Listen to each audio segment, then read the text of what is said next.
everyone, and welcome back to Uncorked with Alex, presented by Central PA Pour Podcast.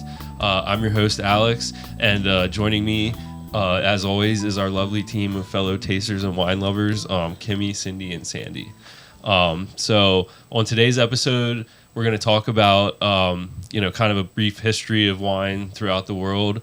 And, I wanted to kind of I was going to originally do that and the PA wine industry, but there's a lot of information, and I think that we can kind of split it up into two episodes. So next week or the next episode, we're going to talk about, I think, the history of kind of American and PA wine industry. Last episode we talked about how wine's made, and I think it's time to talk about kind of the history of wine throughout the world and its importance and society and culture, religion, that type of stuff. So starting at the beginning, the true origins of wine are kind of predate written record, and archaeologists and scientists, anthropologists aren't really sure totally when humans discovered fermented beverages and wine, but there's a lot of evidence that's been gathered that we do have. So it's hypothesized that humans first discovered ancient grapes and kind of stumbled upon fermentation by accident, maybe collecting some wild berries in a vessel, and they kind of, some at the bottom get crushed by the weight of the other ones, and they let them sit for a couple days, and in 4 or 5 days it's starting to ferment, and eventually people realize that you get kind of an altered state of consciousness from consuming the berries that sat around for a little bit, and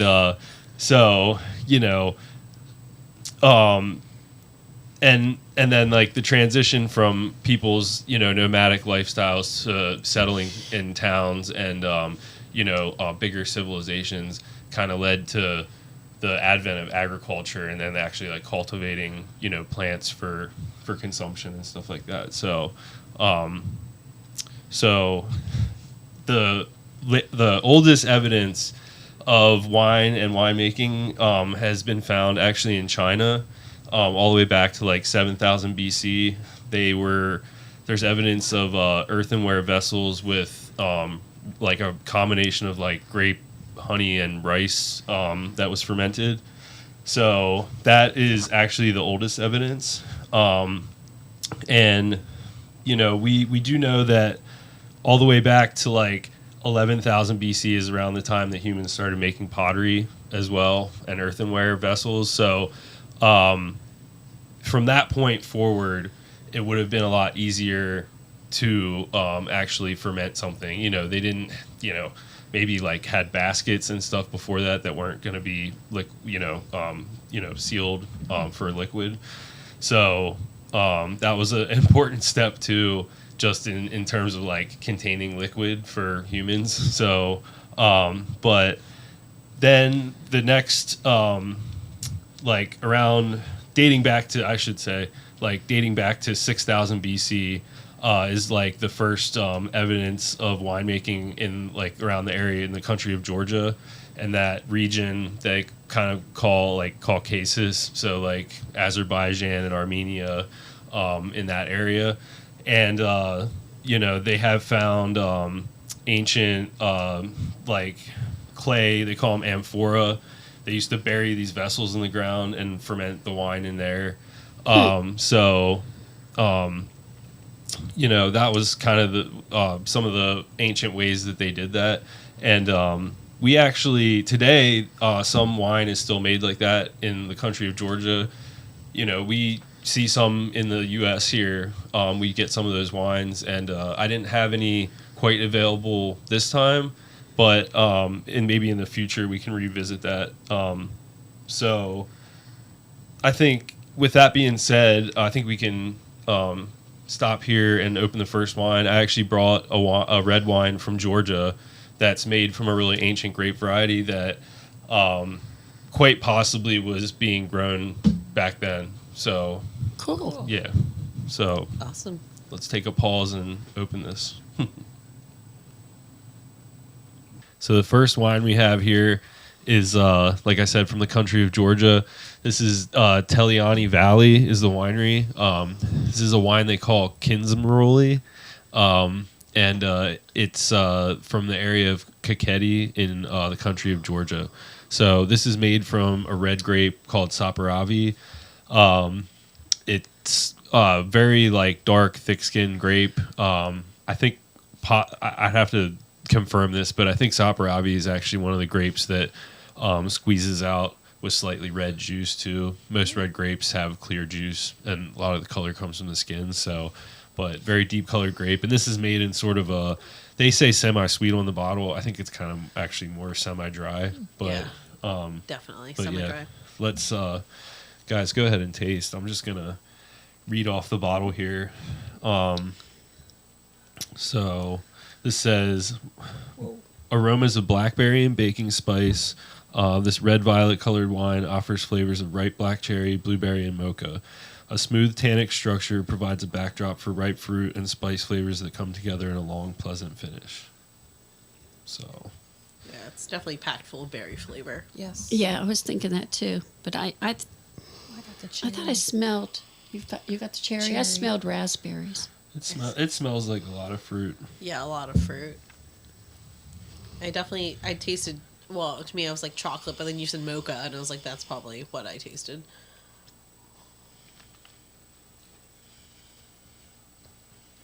Chocolate covered cherries. Yes. Yeah. Chocolate cherries. Oh my Chocolate gosh. covered Yeah. cherry. It's very indulgent. Yeah. I'm getting a kind of raisiny berry kind of thing. I'm getting almost like a little bit of like a caramelly or like butterscotchy kind of note too, to be honest. I didn't see that. Interesting. Me either. But I saw Alice swish, and I forgot we're supposed to swish. Not that I could see it. I meant Come on, taste Alex, you're it. supposed to remind us the four Yes. The S's. 5 S's, yeah. I Five know. S's. Swirl. Yeah, sight, swirl, sniff, sip, and spit or savor. But yeah, this is very interesting. Has a little bit of like an old worldy feel to it. You know, it feels a little rough around the edges maybe, or like a little rustic, but not in a bad way. But you get a little hints of spice and some earthiness I in like it. there. But I like it a lot. yeah, this is very good. Yeah, I like it So- a lot. Yeah, and I think so. Do you like it? It's okay. It's okay. I've been leaning more towards whites lately, so the reds just I have a hard time with them. Yeah, I go through spells that way, but I mean, it's good. I'm from one It's extreme good. to It's the just- other right now. I'm Chardonnay and Cab, so this is kind of like in the middle. It's I I like was all out that the other berry. night, and I got a bottle of not a bottle. I got a glass of sparkling wine, and I remember what you said last time about the bubbles. Very tiny bubbles they were. Okay. So they were pretty good. Yeah. I actually paid attention. I was like, wow, yeah, that's what Alex said. There you go. Well, yeah. So like this is kind of not exactly what the kind of wine they would have back then, but this is more along the lines of how the wines in ancient times would be. You know, they had imperfect fermentations. They didn't understand what even was actually happening. I don't think they understood the idea of yeast. They certainly weren't collecting yeast and inoculating the fermentations with enough yeast to convert all the sugar to alcohol. So these were probably, and especially, way back with wild grapes. I don't know if anybody ever just like seen wild grapes growing around this area and like eaten one of the berries. They're No. very tart. Yeah, they're disgusting. Yeah. They're like so tart. They are. They're like it makes your whole face pucker up. Wow. Yeah. Get like bitter beer face almost, but bitter grape face. And so used to- that's literally what they started making wine with. So until they Wow. had I guess some of the varieties kind of naturally created themselves and had improved varieties. These wines were probably pretty rough, pretty acidic, Yeah. and so they were flavored with all kinds of weird like herbs and botanicals and stuff like that. I'll get to Greece here in a minute. The wine we're gonna have next is a Greek traditional thing that has pine resin in it because that was something that they used either sometimes to line the bottles or to seal them, and it would end up getting in the wine and flavoring it kind of. But it's almost like they had to because they probably were pretty unpalatable to begin with. But the human desire to get drunk and stuff. But in this time though, I wanted to mention wine was the from probably the period from like 6,000 to 4,000 BC. So this encompasses these areas in Georgia, Caucasus, the Phoenicians, early Egypt. Wine was the royalty and the priest drink, and the commoners had like beer and mead and ale and stuff like that. And it didn't totally become more of a cultural thing across all social classes until kind of ancient Greece. And that was, they had it permeated all aspects of society: literature, mythology, medicine, leisure, religion.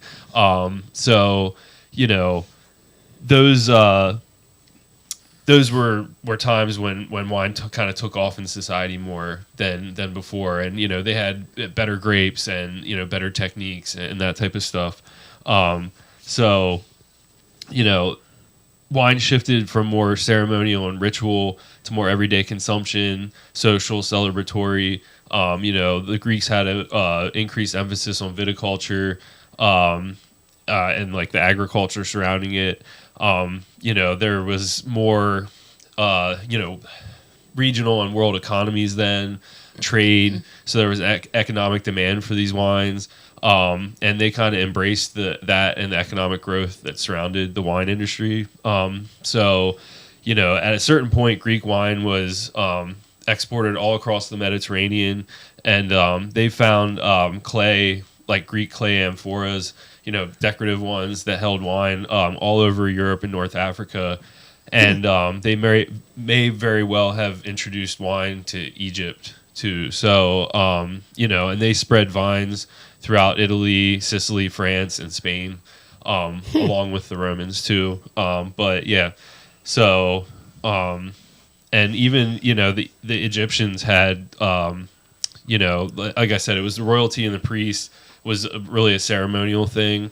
And they had a thriving wine industry in the Nile Delta around 3000 BC. So, this was actually a pretty big thing and probably a big economic driver, in ancient times. So, and like I said, getting to the Greek wines, there's a traditional Greek wine called Retsina, and it comes from the ancient practice of using pine resin and things like that to seal the vessels and seal, smaller wine bottles, goat skins that had wine in them, stuff like that. So, why don't we try the next wine and get into that? This is going to be interesting. I've actually never had Retsina before. Any Greek person is probably pretty familiar with it because I think it's a pretty traditional thing. But this is going to be interesting. But it's like a dry white wine. Today they kind of just flavor the wine with the pine resin, but and in some instances they still do the old style thing with sealing the barrels with pine resin, and it kind of leaches in naturally. So. But yeah, I'm excited to taste this will that be one. interesting. Yeah. But this would be very indicative of, the kind of wines that they had back then too. So, Awesome. yeah. The second wine we have here, this is Tetramethos, what they call Retsina. And like I said, this is a traditional Greek wine that it's a dry white. And this has a picture of it, thankfully, for us, of an amphora, as everybody can see. So, that's kind of what some of the vessels they would use. They're kind of elongated like that. This is a dry white wine that has sometimes either like flavored kind of with pine resin or, the barrels are kind of they use that to seal the barrels up and stuff like that. Kind of leaches into the wine. So let's dive into this and see what it tastes like. Doesn't smell real piney or anything to me, to be honest. It doesn't smell like anything to me. Yeah, Yeah, it doesn't I wasn't smell exactly sure what to But- expect. I've never had this before, but I don't even know. I'm getting like citrusy aromas. So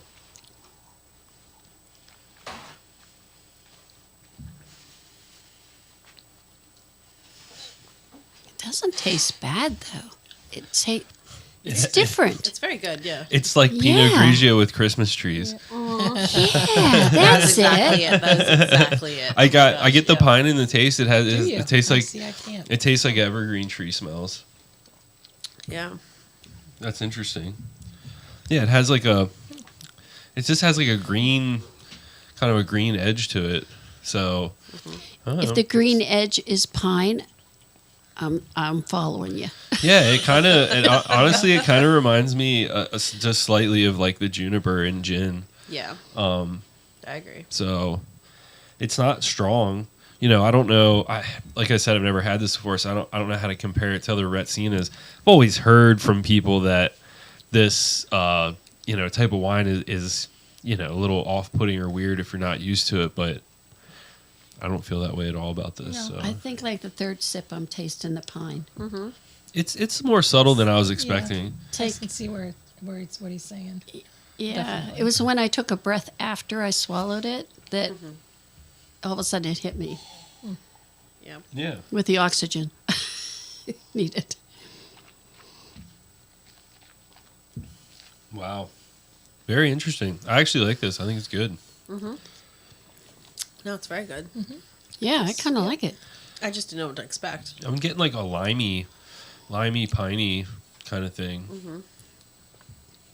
Like it's like tastes like Christmas tree. tastes like I've been into a Pinot- lime like Pinot push pop. Grigio with So Christmas. It's funny because Pinot Grigio with Christmas tree. I hate gin, and this is actually very lovely. Yeah, I like this a lot. I'm very impressed. So, Retsina, don't write it off, people. So, but yeah, so to keep going here. Wow. I think it's definitely one of these wines. I'm sorry. No, you're fine. Go ahead. It's definitely one of these wines. The more you drink, the better it tastes. yeah. Yeah. Because you start feeling. I didn't drink the whole bottle, people. Come on. It's only this much. But no, you start layering the flavors. Yeah. Now I threw Alex off. No, you're fine. You're fine. I was checking my notes here. But yeah, it does grow on you, and I'm impressed. It has a refreshing character to it, So, and we're getting that time of year with spring coming up here in a week. So, that I'm impressed. I'm impressed. So, Yeah, it's different. yeah. I can honestly say I've never had a Pinot Grigio Christmas tree before, but I like it. Yeah. It's refreshing. I like it too. But yeah, it has a limey, piney thing that reminds me of a gin and tonic in wine form. It doesn't necessarily have the bitterness that you get from tonic, but Yeah. very interesting. And now we all know.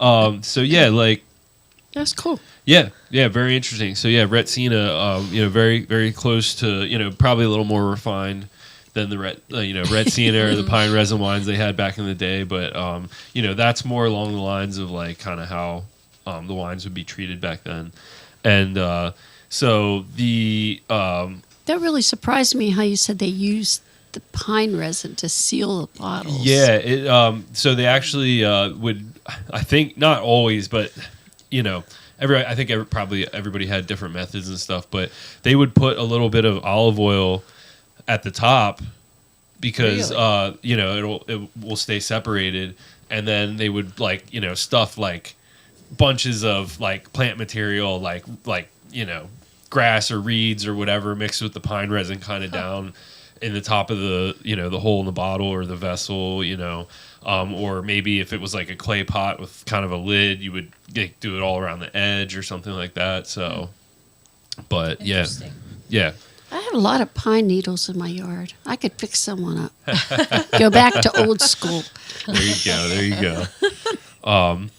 Well, yeah. So and I've always been told too that the Etruscans, I've always learned this, kind of taught the Greeks how to make wine, and there was a lot less information about like Etruscan wine history, so we don't necessarily need to get into that. But they a lot of these civilizations kind of coexisted and overlapped, so they were kind of coexisting around each other and sharing secrets and trading goods and stuff like that. So, but the Greeks kind of taught the Romans a lot of stuff, and the Romans really, even more so than the Greeks, took it to the next level from the people before them. They took it to the next level from the Greeks, and wine, they even took it a little too far, you could say. The wine became an integral part of the Roman diet. They turned it up to 11, if you will, Spinal Tap. But most of the major wine regions were created today by the Romans. Like they kind of had better agricultural practices. They understood better. Certain grapes grew better in certain areas, and a lot of that stuff. So.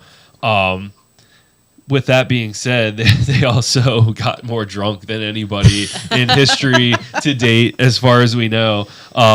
Evidence suggests that widespread drunkenness and true alcoholism reached its height between the 1st century BC and the 1st century AD in the Roman Empire. But they took vine clippings from Greece to the center of their empire, kind of in Italy, and they took vines to France, Germany, Italy, Spain, Portugal, and the rest of Europe. So the Romans spread further than a lot of other civilizations in that area, and they were really integral in the history of wine and really modernizing wine and pushing wine to the next the next civilization to take it from there. And they had a lot of technological and agricultural advances. Like around that time, barrels started to come about. They were invented and replaced the clay amphoras. They actually started to have glass bottles coming, I think, from like the area around Syria and the Middle East and stuff. So, towards the end of the Roman Empire, we started seeing a lot. Glass bottles revolutionized things. Having bigger vessels and barrels revolutionized things. And I think they understood, the grape growing better. They understood the winemaking a little bit better, and they put a little more effort into more mass production and stuff like that. So it's very interesting. So let's see here. Well, I think we can let's talk about, after the end of the Roman Empire, it was like the Roman Catholic Church. They supported wine because it was necessary for their religious rituals. So that was a really important thing. The monks in France made wine for years, and they kind of revolutionized aging in caves. They were the first to understand kind of maybe more of the contamination and cleanliness aspect of making good wine and not having it spoil. They used to burn sulfur candles in the barrels, and I don't think they understood what was going on yet, but that kind of prevented microbial and infection and stuff like that. So didn't fully understand what they were doing yet, but we're doing the right thing. And wine in that time, like in the Middle Ages, getting in the, it was permeated through Roman society. And although the Holy Roman Empire, was maybe a little more strict. Wine was the common drink of all social classes in the southern parts of Europe because, in the north it's too cold for the grapevine, so they had more like beer and mead and stuff like that. But it was exported all over for Catholic Mass, and many monasteries were producing wine at this time. So, so I think, with that being said, Holy Roman Empire, we can, Sandy brought an Italian wine, I think. And, this, I know, I should have looked up the mixture of grapes, but I know it's a Sauvignon blend, but it has, I know that it has some ancient grape varieties blended into it too. So, I never had it before, so I wanted to try it. Yeah. But I think with that being said, we can, we'll open the next wine. So. Awesome. All right, so the third wine we have here tonight is Anselmi. This is their San Vincenzo Sauvignon blend. So I was having a little trouble finding the actual grape varieties, but I know that this has like 10 different grape varieties in it. I'm pretty sure it has some like Garganega and Inzolia, which are both pretty old ancient grape varieties in Italy that probably were being cultivated around the time of the Romans on. And there's a lot of Italian grapes like that too that were really ancient like that. So I'll read the tasting notes here. This says an expressive white, creamy and lightly juicy throughout, offering flavors of blood orange, granita, fresh tarragon, yellow peach, mineral, all set in a light-bodied frame. The finish is juicy. Yes, it is. Oh my god. Totally Very true. good. I can definitely do the peach. I could taste the peach too. This would be a good base Yeah. for a sangria. Oh, yeah. I've had this Yeah. before. Yeah. It slams. Mm. This is the durian fruit wine, Kimmy. We had this before. She thought it smelled like durian fruit, which is kind of stinky. And Well, actually, I thought it smelled like cat pee when I first smelled it. you get a little bit of It that. sounds gross, but You get a teeny bit of that. Sauvignon Blanc is known for that, especially the New Zealand ones too. Oh. So, but Coming up. good one. but yeah, this is quite tasty. It is very tasty. So I saw our sound man take 2 sips of this one. That was for a guy that doesn't like wine.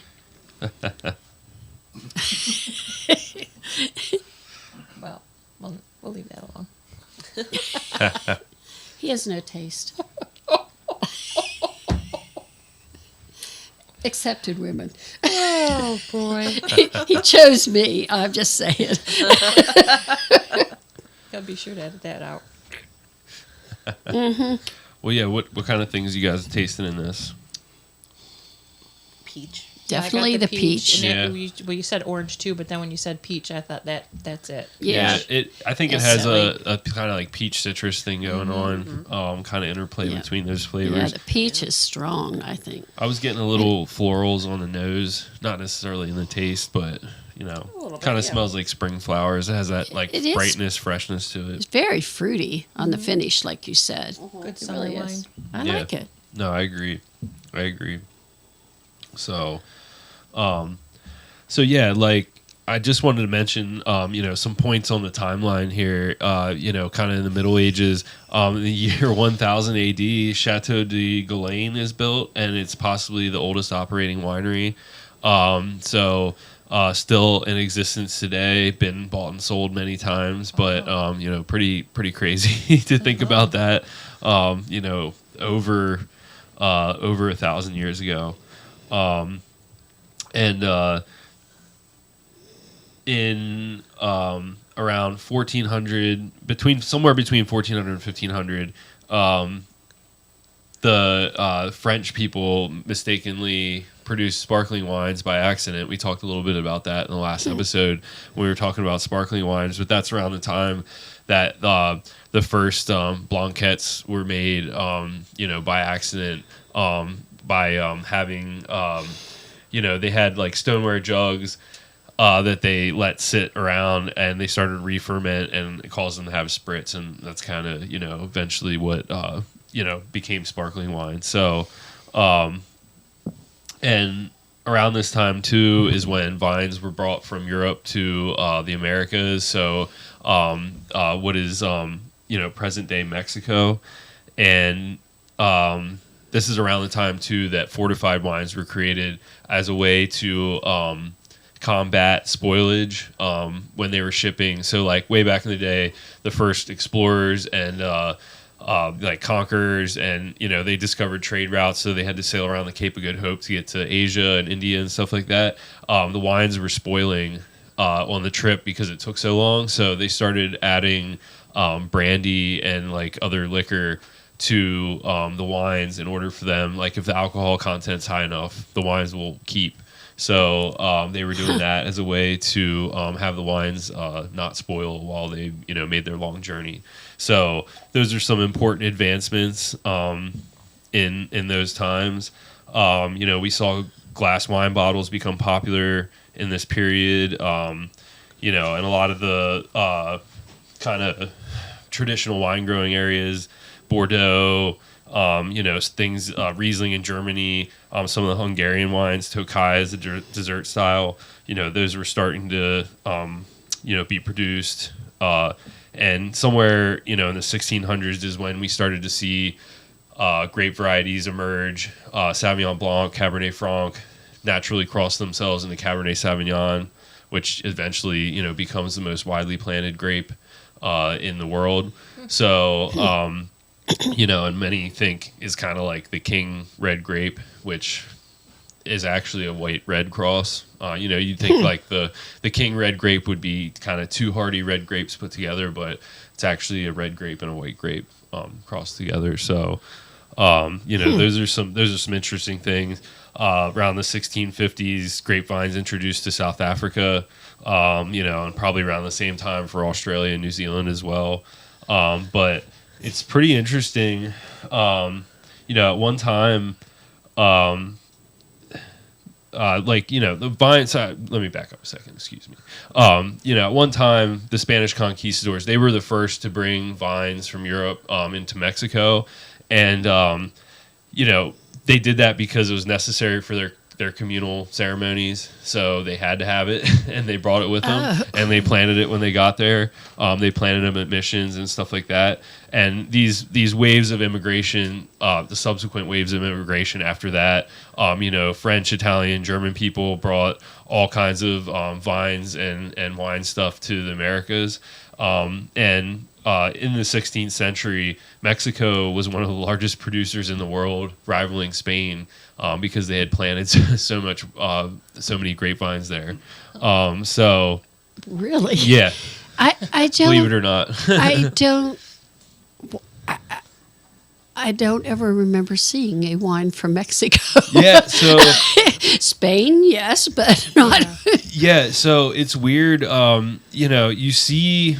There actually is a pretty decent Mexican wine industry. Obviously they're known for like tequila and stuff like that too. But it's just you see some holdovers from the old ways, and and you see some newer people trying to jump in, with the new world push. Just wine has, and really fermented beverages in general, beer too. Distilled beverages have exploded in popularity over, the last, probably even the last 100 years. You see some people trying to jump in, in a new world style, and you see some people that are just doing it because it's still traditional in their family and stuff, you know what I mean? But it dates all the way back, to the 1600s in Mexico. So,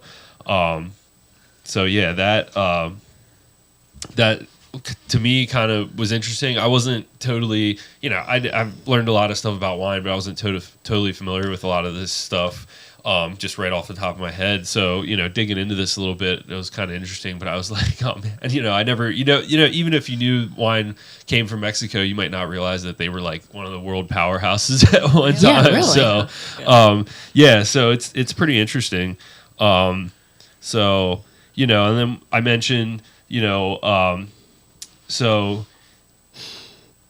after like from 1600 on, somewhere between there and like 1800 is when a lot of the vines were brought through to the South Africa and Australia and New Zealand, some of these new frontiers, and I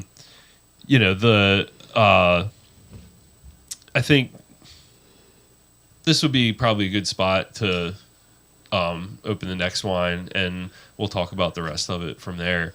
But New Zealand had a lot of they're known for growing a lot of Sauvignon Blanc, which we're going to try next, and Pinot Noir, and they're dabbling with new stuff. But it's a weird climatic factors. It's like a tropical island, but it's really far south in the hemisphere. So they have sort of actually more of like a continental, cooler climate with like tropical influence, kind of. So it's actually a cooler climate area that grows kind of cooler climate grapes, even though it's like in the South Pacific. So, but yeah, let's get to the next wine.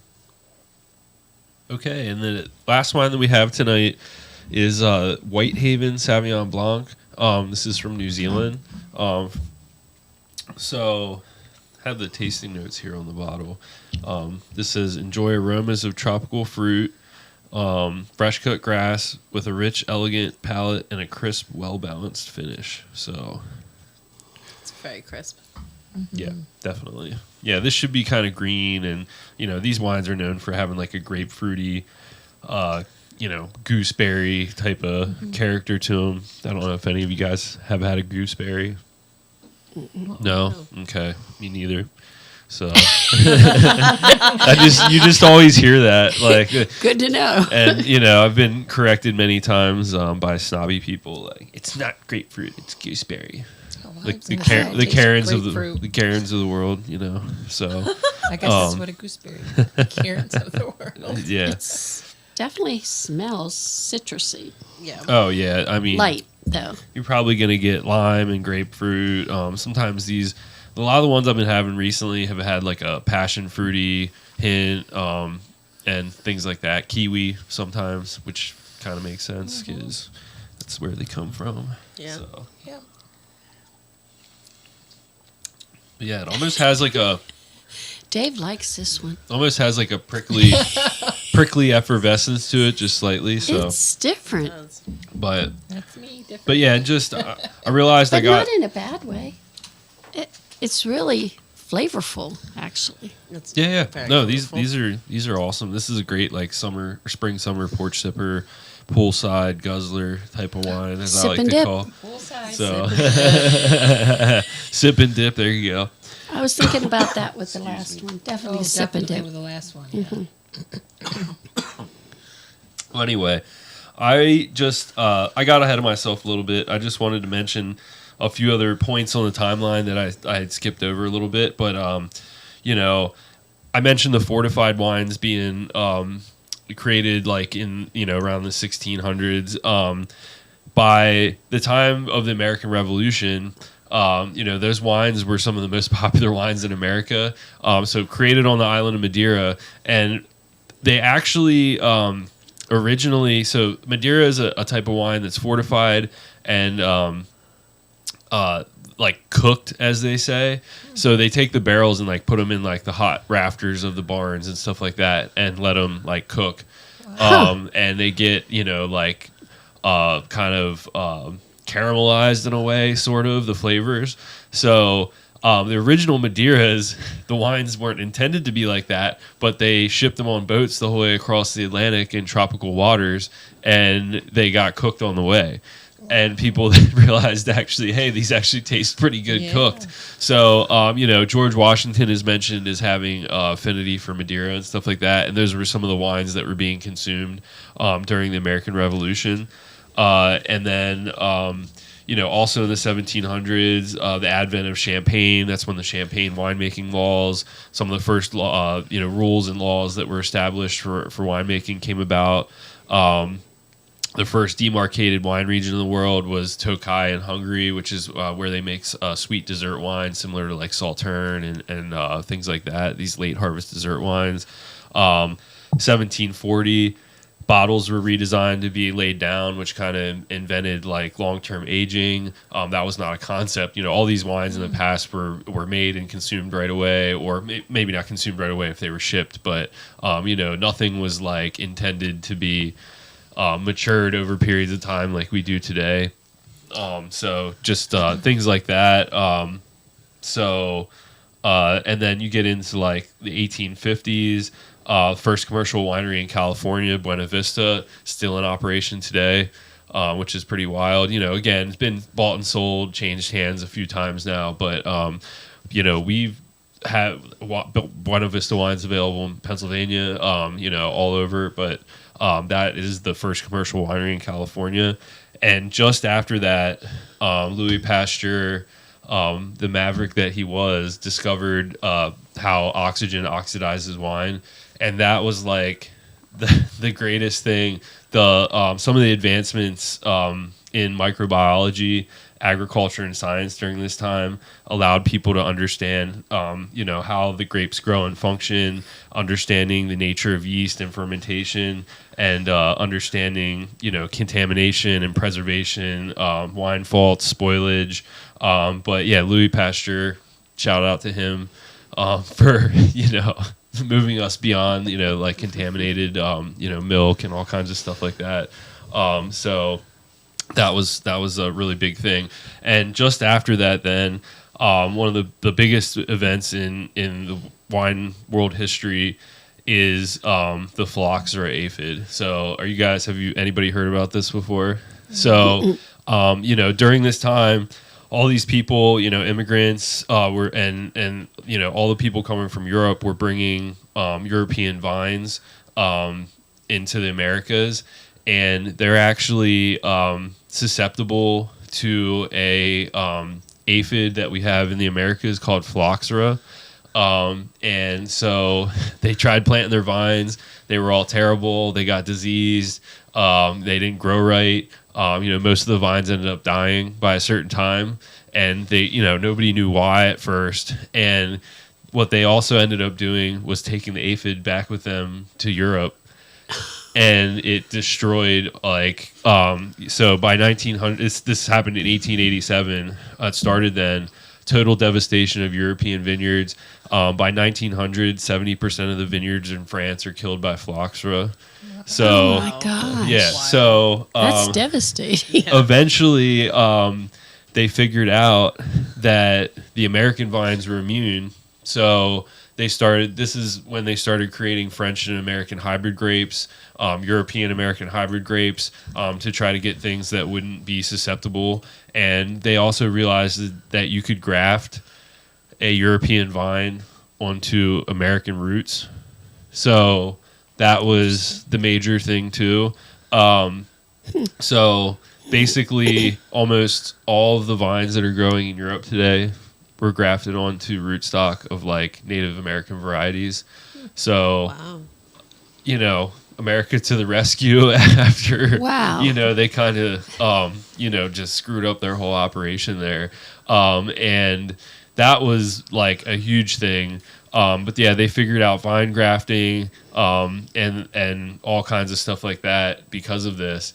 And most European vines today that are grown anywhere other than America are grafted onto American rootstock, no matter where it is. There's a few places in Chile have sandy enough soil that phylloxera can't survive, but most places they're grafting onto American rootstock. So it's the cool little tidbit. But that was a monumental event in world wine history, like literally ravaged Europe's vineyards. So That's amazing. Yeah. Like we got all our vines from Europe. Yeah. And then they got all their roots from America. Yeah, what the heck? Yeah, so super interesting. But this devastation led to positive transformation of the European wine industry, more precise practices, healthier vineyards, cleaner wineries, that kind of stuff that all led to a better product, better economic output, all that kind of stuff. So just really cool. And it's really interesting too. We had Prohibition. That was a huge period. And I think the next episode will talk kind of from Prohibition on, and into the history of the American wine industry, and then the history of the PA wine industry, which is pretty interesting too. And part of that, we're going to backtrack a little bit. I didn't want to mention all of the PA stuff in this episode and detract from the next one, but I think there was a lot of PA at one point was a huge producer of wines too, and it can be surmised that PA wines were integral during the formation of the country. The founding fathers weren't just drinking Madeira, but they were probably drinking Pennsylvania wines too. So, and wines from all over the East cool. Coast. That's Yeah. Cool. Yeah. So, yeah, I think that's where we might wrap it up for this episode. And I think next episode we're gonna, like I said, talk about American wine history, PA wine history, and so for next episode maybe we'll get some wines that kind of pertain. We'll talk about it then, but I think that would be prudent. So Okay. well, yeah. Thank Kimmy, Cindy, and Sandy for joining us again. And I think the next episode we're going to talk about the history of American wine and the history of PA wine. We're going to have a guest taster on. And, that being said, if anybody out there wants to be a guest taster, please contact Central PA Pour Podcast, email them. And I think we want to have wineries on eventually too, guest wineries. Come on, present your wines. We'll taste them and talk about them. So if any wineries out there are interested in that too, just email Central PA Pour Podcast. So thanks everybody. Have a good night. Cheers. Cheers. Cheers.